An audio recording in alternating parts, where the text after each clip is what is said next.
안녕하세요. 캘리포니아주 노드북 전문 변호사 김혜원입니다. 오늘은 캘리포니아주에서 상해보험이 없는 경우에 대해서 말씀드리겠습니다.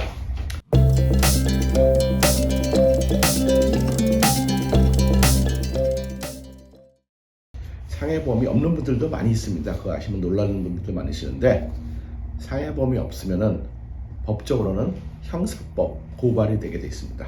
특히 샌디에고나 리버사이드나 샌버나디노 카운티에서는 진짜 형사 기소됩니다. 물론 경범, 미스디미너죠. 펠러니가 아니고 미스디미너지만 제가 제 클라이언트를 위해서 형사법원도 여러 번 가봤습니다. 이것 때문에. 그렇기 때문에 로스앤젤레스나 오렌지 카운티는 워낙 크기 때문에 이거 갖고 형사 기소를 하는 경우가 그렇게 많지 않습니다. 저는 리버사이드나 샌디에고나 샌버나디노에서 비즈니스 하신 분들은 종업원이 한 명이라도 파타임이라도 상해보험이 있으셔야 됩니다. 그게 안 되면 기소가 되고 저 같은 변호사를 부르셔가지고 그 주민등록증에 빨간 줄이 안 그어지도록 노력을 하셔야 됩니다. 그렇기 때문에 그 상해보험을 들으시고, 만약에 상해보험이 없는데 상해보험 클레임을 당하는 경우도 많이 있습니다. 제가 상해보험 없는데 상해보험 클레임 당한 경우도 한 수십 건 하고 있어요 지금. 그렇기 때문에 그거는 방어를 하셔야 되는데, 오늘은 여러분들이 그야말로 딴 학원에 가서 절대로 들을 수 없는, 즉 딴 학원이라는 건 다른 변호사죠. 그걸 말씀드리겠습니다. 상해보험이 없는 클레임을 당했을 경우에 여러분들은 에셋이 없어야 됩니다. 에셋, 즉 집이나 땅이나 빌딩이 없어야 됩니다. 그 이유를 제가 말씀드릴게요.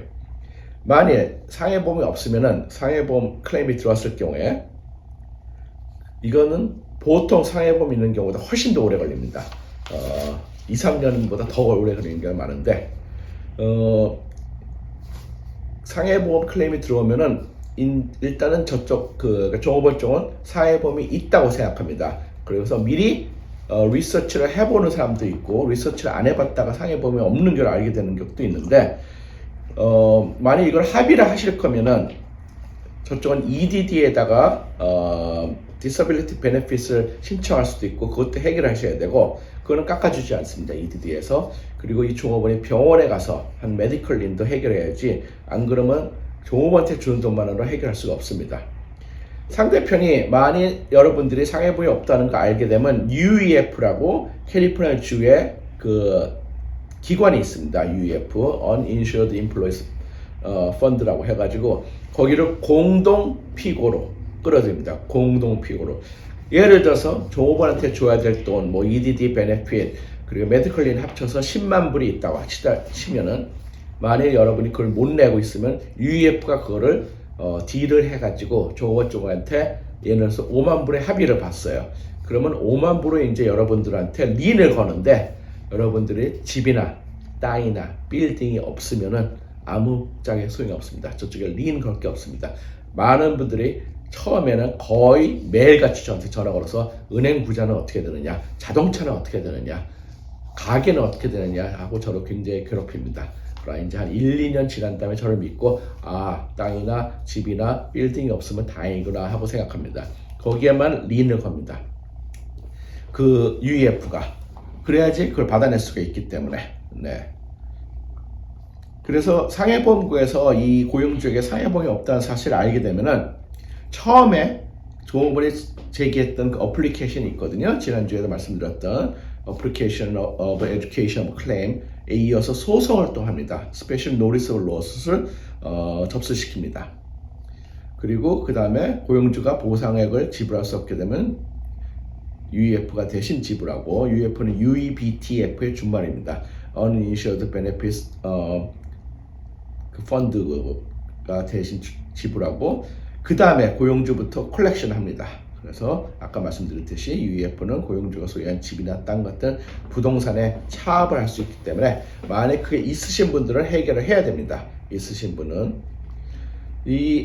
어떤 경우 병원 같은 경우에 상해보험이 없었다는 사실을 알면 추가적인 치료를 제공하지 않은 것도 많은데, 이런 사실을 알려주면 계속해서 종업원이 다치지 않았다는 증거를 제시해야 됩니다. 그리고 상해보험 방어 전문 변호사를 선임해서 개별 비용들을 합의를 통해 깎는 것이 중요합니다. 병원이나 통역회사, 그 종업원이 히스패닉 경험 많이 깨면 그 통역 스페니시 통역해서 EDD 등이 요구하는 금액을 지불하지 않으면 거기서 UEF가 하기 전에 은행 계좌나 재산에 차압이 들어갈 수 있습니다. UEF는 보통 이렇게 합의가 된 다음에 린을 거는데 재산을 그 전에 린을 거는 경우도 제가 여러 번 봤어요. 아주 드물게. 그렇기 때문에 조심하셔야 됩니다. EDD는 이 종업원의 장애 베네핏, 디서빌리티 베네핏을 신청할 경우 대부분 지불해주고 EDD는 이 액수를 깎아주지 않기 때문에 고용주가 전부 지불해야 됩니다. 그러나 캐시로 페이에서 EDD에 보고하는 페이로를 올라있지 않은 경우에는 EDD에서 장애 베네핏을 지불해주지 않습니다. 왜냐하면 페이로 텍스 낸 게 없기 때문에. 캘리포니아 중에서는 2023년부터 콘크리트, 에어컨 힐러, HVAC이라고 하죠. HVAC, 성면 제거, 나무 자르기 이렇게 4개 분야에 그래서 CSLB, 캘리포니아 스테이트 라이센스 보드로부터 건축면허를 받기 위해서는 직원이 없어도 종업원 상해보험을 갖춰야 되기 때문에 여러분들이 비즈니스를 할 경우에 상해보험이 있는지 없는지를 잘 알아서 하셔야 됩니다. 그리고 컨스트럭션 같은 경우에도 보험이 있어야 됩니다. 그렇기 때문에 그거를 잘 아셔야 되고, 대부분의 경우 종업원의 주장과 달리 거의 다치지 않은 경우에도 클레임이 들어오면 해결을 하셔야 됩니다. 즉 다치지 않았거나 다쳤다고 보고를 하지 않았다고 방어를 해야 됩니다.